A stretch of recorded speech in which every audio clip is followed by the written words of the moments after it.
যেই যেখানে আছে আওয়ামী লীগের যত ইয়ে আছে এগুলারই এমনতর প্রতিহত করার দরকার। বাংলার মাটিতে কোনো আওয়ামী লীগ থাকবে না, কোনো স্বৈরাচার, কোনো খুনি হাসিনা থাকবে না। যদি পাপের কলসি ভারী হয়ে যায় তাহলে ওটা ভেঙে যায়। তা আজকে আমরা এটা দ্বারা বুঝতে পারলাম আর কি। দর্শক, আমি আসিফুজ্জামান বুলেট এই মুহূর্তে অবস্থান করছি ধানমন্ডি 32-এর সামনে। জানেন যে ফ্যাসিস্ট সরকার শেখ হাসিনা উনি যখন ঘোষণা দিয়েছিলেন যে জাতির উদ্দেশ্যে তিনি ভাষণ দেবেন, এরপর থেকে ছাত্র জনতা কিন্তু খুশি হয়েছিল এবং বলেছিলেন যে যদি তিনি জাতির উদ্দেশ্যে ভাষণ দেন তাহলে 32 বাড়ি ঘেরাও করা হবে এবং ধ্বংস করা হবে। এবং তিনি ভাষণের আগেই কিন্তু আমরা দেখেছি রাত 8টা থেকে 9টার মধ্যে কিন্তু এই বাড়িটি দখল করে এবং ছাত্র জনতা থেকে শুরু করে আমজনতা এই বাড়িটির উপর ভাঙচুর এবং আগুন দিয়ে জ্বালিয়ে দেওয়া হয়। এবং আজকে দেখতে পাচ্ছি আজকের যে অবস্থাটি, এই জায়গাটি বিনোদনের জায়গা হিসেবে কিন্তু পরিণত হয়েছে। এবং এই স্পটটি দেখতে পাচ্ছেন যে যেহেতু শুক্রবার সরকারি ছুটি এবং এই দিনকে কেন্দ্র করে এই দিনটি কেন্দ্র করে যেহেতু ছুটির দিন সবাই কিন্তু এখানে এসছে এবং এসে ছবি তুলছে, পরিবার পরিজনদেরকে নিয়েও এখানে এসছে এবং অনেকেই জায়গাটি দেখেননি, দেখার জন্য আসছে এবং বাড়ির কিছু অংশ ভেঙে ফেলা হয়েছে এবং এই নিয়েই কিন্তু উৎসুক জনতা এখানে ছবিও তুলছেন। এবং এর সামনে দিয়ে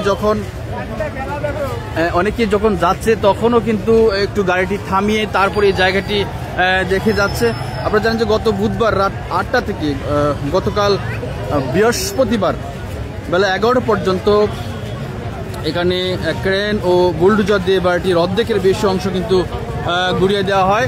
পার্টি আছে, পকেটেতে মোবাইল নিয়ে দেবো, মানি ব্যাগ নিয়ে দেবো, গুড়িয়ে দেওয়া হয়। এবং আজকে শুক্রবার সরকারি ছুটি এবং এই ছুটিকে কেন্দ্র করে এখানে উৎসুক জনতারা কিন্তু ভিড় করছে এবং নারী পুরুষ সবাই কিন্তু এখানে এসে এই যে অর্ধেক গুড়িয়ে দেওয়া জায়গাটিকে সামনে রেখে ছবি তুলছেন। বলা যায় যে সবাই বিনোদন হিসেবে এই জায়গাটিকে স্মৃতির পাথায় রেখে দেওয়ার জন্য এখানে সবাই এসছে এবং এসে ছবি তুলছেন, বাচ্চাদেরকে নিয়ে এসছে। দেখতে পাচ্ছেন এখনও কিন্তু এখানে যারা আছে তারা কিন্তু উৎসব উদ্দীপনা নিয়ে এবং বারবার স্লোগানও দিচ্ছে। এবং এই যে দেখতে পাচ্ছেন ভাঙ্গা বাড়িটি,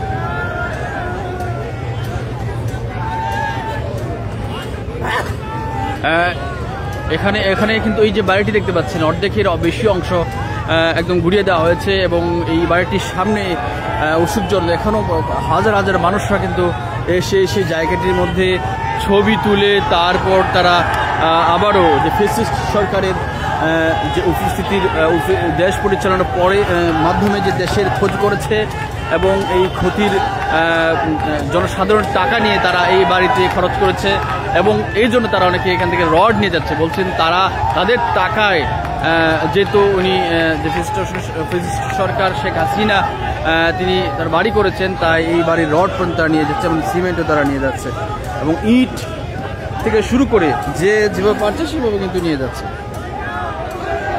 এবং বলা যায় যে এই জায়গাটি ধ্বংসস্তূপ কিন্তু পরিণত হয়েছে এবং এখন সবাই বিষয়টি বলছে এখানে জাতীয় পায়খানা করার জন্য, অর্থাৎ বাথরুম করার জন্য বলছে জনসাধারণের জন্য, যাতে এখানে এসে সবাই তাদের যে প্রয়োজনীয় বাথরুমের কাজ সেখানে যাতে সারতে পারে। এবং এখানে এসে সবাই তাদের মুঠোফোনের মাধ্যমে ছবি তুলছেন এবং তারা ছবি তুলে তাদের স্মৃতির পাথায় কিন্তু রেখে দিচ্ছে।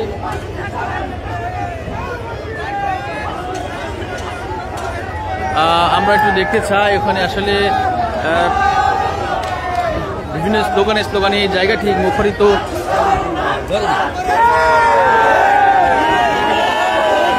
রাজত্ব করেছে লুটপাটের রাজত্বে চায় না বাংলাদেশের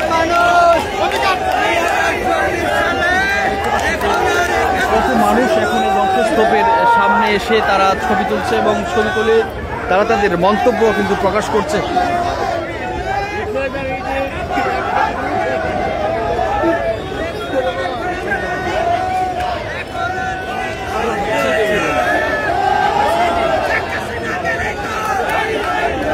এবং শুধু এই জায়গায় নয়, সারা বাংলাদেশের যত আওয়ামী লীগের স্থাপনা রয়েছে, জায়গা রয়েছে, বাড়ি রয়েছে, সব গুলিয়ে দেওয়ার হুমকি কিন্তু এখান থেকে দেওয়া হয়েছিল। আমরা দেখেছি যে বিভিন্ন জায়গায় বিভিন্ন সময়ে কিন্তু অগ্নি সংযোগ দিয়ে অনেক বাড়ি বুলডোজার দিয়ে কিন্তু গুড়িয়ে দেওয়ার ঘটনা কিন্তু বিভিন্ন জেলায় কিন্তু হয়েছে।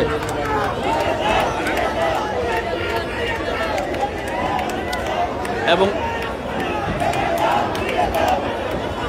দেখতে পাচ্ছেন যে ভাঙা অংশটুকুতে দাঁড়িয়ে অনেক ইট নিয়ে রডে ধরে বিভিন্ন ছবি তারা তাদের ফ্রেমে রেখে দিচ্ছে এবং এখনো পর্যন্ত ফ্রেমে ছবি কিন্তু আছে, ফেসবুকে পোস্ট দিচ্ছে এবং এখানে অনেক গণমাধ্যম কর্মীরা রয়েছে। তারা বলছেন যে দেশ থেকে যা লুটপাট হয়েছে, লুটপাটের ফলে যে অর্থ সংগ্রহ করা হচ্ছে, এই অর্থ দিয়ে এই বাড়িটি করা হয়েছে। শুধু এই বাড়ি নেই, বিভিন্ন স্থাপনা করা হয়েছে, বিভিন্ন স্থাপনায় ঘুরিয়ে দেওয়া হবে বলে হুমকিও কিন্তু দেওয়া হয়েছে। এবং এখানে শুধু যে মাত্র এখানকার মানুষ তাই না, বিভিন্ন জেলা থেকে, বিভিন্ন জায়গা থেকে আজকে এখানে মানুষ এসেছে এই জায়গাটি দেখার জন্য এবং এখানে এসে ছবিও তুলছে স্মৃতির পাতায় রেখে দেওয়ার জন্য। আমরা যদি একজন কথা বলতে চাই, একটু কথা বলতে চাই একজনের সাথে। আপনি কোথায় থেকে এসছেন? পুরান ঢাকা থেকে। কি দেখতে এসেছেন এখানে, কেন এসছেন? স্বৈরাচার শেখ হাসিনার বাড়িতে পাইছি ভাঙছে, তার যেরকম ফল এরকম সে ফল করে গেছে, এরকম ফল সে এই বাংলা মাটিতে পাইয়া গেছে। আচ্ছা, কি কি দেখলেন এসে, কি শিক্ষা গ্রহণ করলেন এখান থেকে এসে? এখান থেকে অনেক কিছু শিক্ষা গ্রহণ করলাম। যেমন যেরকম ফল পাইছে, এরকম ফলের কর্ম সে যে করুক সেই রকম ফল সে অবশ্যই পাবে। না আজকে এসেছেন, এর আগে এসেছিলেন? না, আমি আজকে আইছি, এর আগে আইনি। আচ্ছা, এই বাংলার মাটিতে কোনো আওয়ামী লীগ থাকবে না, কোনো স্বৈরাচার, কোনো খুনি হাসিনা থাকবে না। তিনি বলছেন আজকে এই জায়গাটি দেখার জন্য এসছে এবং স্বৈরাচার সরকার এই দেশে ঠাঁই হবে না বলে তিনিও তাদের অভিমুক্তি প্রকাশ করেছে। এখানে কিন্তু স্লোগান দিচ্ছে, বিভিন্ন স্লোগানে বারবার জানান দিচ্ছেন যে এই অবস্থা থেকে শিক্ষা গ্রহণ করে পরবর্তী স্টেপ যাতে আগানো যায়, এই কথা তারা বলছেন।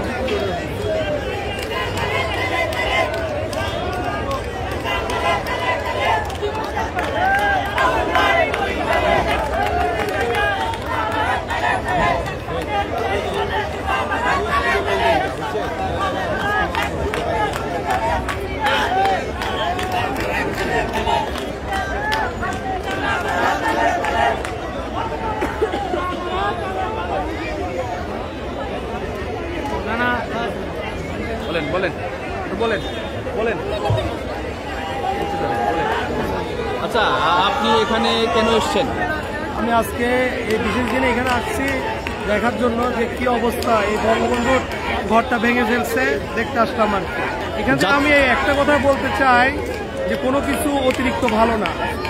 যদি পাপের কলসি ভারী হয়ে যায় তাহলে ওটা ভেঙে যায়, তা আজকে আমরা এটা দ্বারা বুঝতে পারলাম আর কি। আর এ দ্বারা যদি নতুন যে সরকার আসবে তারা যেন বুঝতে পারে যাতে করে কোনো কিছু অতিরিক্ত ভালো না। অনেক সময় দেখছি যে রড সিমেন্ট অনেকে নিয়ে যাচ্ছে, এই বিষয়টি কিভাবে দেখছেন? দেখেন 18 কোটি মানুষের টাকা সব মেরে খাইছে তারা। তা আজকে যদি সাধারণ মানুষ এই রড ইট বালু সিমেন্ট যদি বিক্রি করে তাদের কিছু টাকা রিকভারি হয় তাহলে খারাপ কি? তারা তাদের এই টাকাগুলো রিকভারি করুক, এটাই। ধন্যবাদ। যে এই অর্থ জনসাধারণের অর্থ দিয়ে তিনি এই বাড়ি করেছেন এবং কথা বলতে চাই। আপনার হাতে কি এটা? ওই যে চায়নার কাছে কি দখল দিয়ে দিচ্ছে, ওইটা ওই প্রমাণ। এই প্রমাণটা আমরা জোগাড় করছি এখন। এই যে বাড়ির ভিতরে পাইছি। কি এটা খোলেন তো দেখি, এর ভিতরে কি আছে? International New York conference in China. ও আচ্ছা, চায়নার সাথে একটা চুক্তি, মানে কনফারেন্সের একটা। আচ্ছা, এখানে আজকে এসছেন, এর আগে এসছিলেন? না, আগামীকালও আসছিলাম। আসছি বলতে গতকালকে আসছিলাম। এখানে দেখছি বিভিন্ন মানুষ আসছে, কিন্তু একটা জনগণের একটা ক্ষোভ। এই ক্ষোভের জন্য এই যে লোকজনে মালযান লয়ে যায়, এই যে এইসব বিষয় না, এটা হলো মানুষের জনগণের একটা ক্ষোভ যারা যেই 15-16 বছর যে বোল্ডোজার জনগণের উপরে চালাইছে, ওই বোল্ডোজারের ক্ষোভের জন্য জনগণের খুব আকে পূরণ করার জন্য এইটা এই মনে করেন রড মোট এই নিয়ে যেতেছে একটা স্মৃতি রাখার জন্য, মূলত একটা স্মৃতির জন্য, এটা বিক্রি করার জন্য না, স্মৃতির জন্য এটা রাখার জন্যই নিতে আছে। এই হলো মূলত কথা। আমরা আসছিলাম এই জন্যই। ধন্যবাদ। তিনি একটা আসলে স্মৃতি আপনার মাথায় রেখে দেওয়ার জন্য একটা ফাইল নিয়ে গিয়েছেন। দেখতে পাচ্ছেন যে অসহ্য জনতা একদম ছাদের উপরে উঠে উঠেছেন, এই যে ধ্বংসস্তূপ সেখানে দাঁড়িয়ে দাঁড়িয়ে ছবি তুলছেন। এখনো সন্ধ্যা পর্যন্ত এখনো মানুষ আসছে এবং রাস্তা দিয়ে যারা আসছেন তারা কিন্তু গাড়িটি থামিয়ে এক পলকের জন্য কিন্তু এখানে এসে এই বাড়িটিতে তারা চোখ আছেন, কারণ এই বাড়িটির দিকে তাকানোই নাকি জনসাধারণের জন্য অপরাধ ছিল, কারণ এদিকে আসলে এদিকে তাকানো যেত না। এবং তারা আজকে যেহেতু সময় এসছে এবং এই জায়গাটি ভাঙ্গা হয়েছে, তাই পরিবার পরিজনদের নিয়ে এখানে এসে তারা সবাইকে দেখাচ্ছে যে স্বৈরাচার যে সরকার যার ফলে যে দেশের ক্ষতি হয়েছে এবং তার ধ্বংসাত্মক কিন্তু এখানে কে কে এসছেন এখানে কাকা? আমাদের আমার ফ্যামিলি আসছে, আমি আসছি, আমার মাইয়া আসছে। আচ্ছা, আপনার সবাই আমরা আসছি। কেন আসছেন এখানে? এই যে 32 নম্বরে দেখতে আসছি বাংলার দেখার জন্য। এরা তো অত্যাচার জুলুম বেশি করে গেছে, এটার প্রতিফলন দেখতে চাই। এত পারেনি, এটা দেখতে আসছি।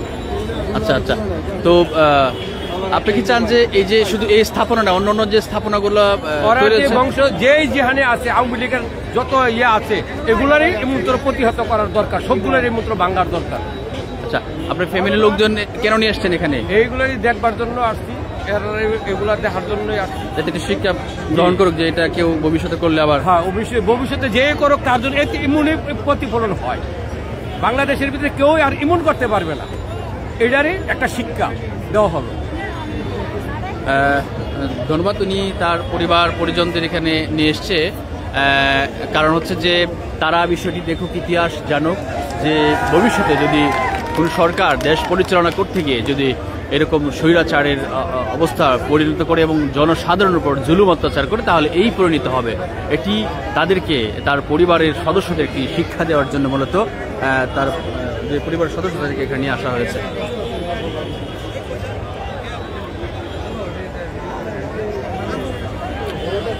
দর্শক, এই জায়গাটি এখন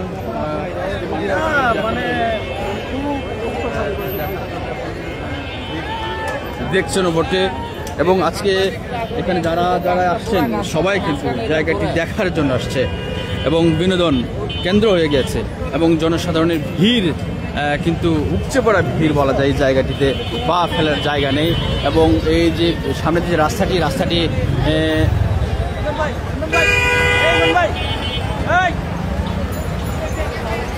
এই হচ্ছে অবস্থা এবং যানজটের একটু অবস্থা আমরা দেখতে পাচ্ছি। এই হচ্ছিল এখানকার বর্তমান পরিস্থিতি।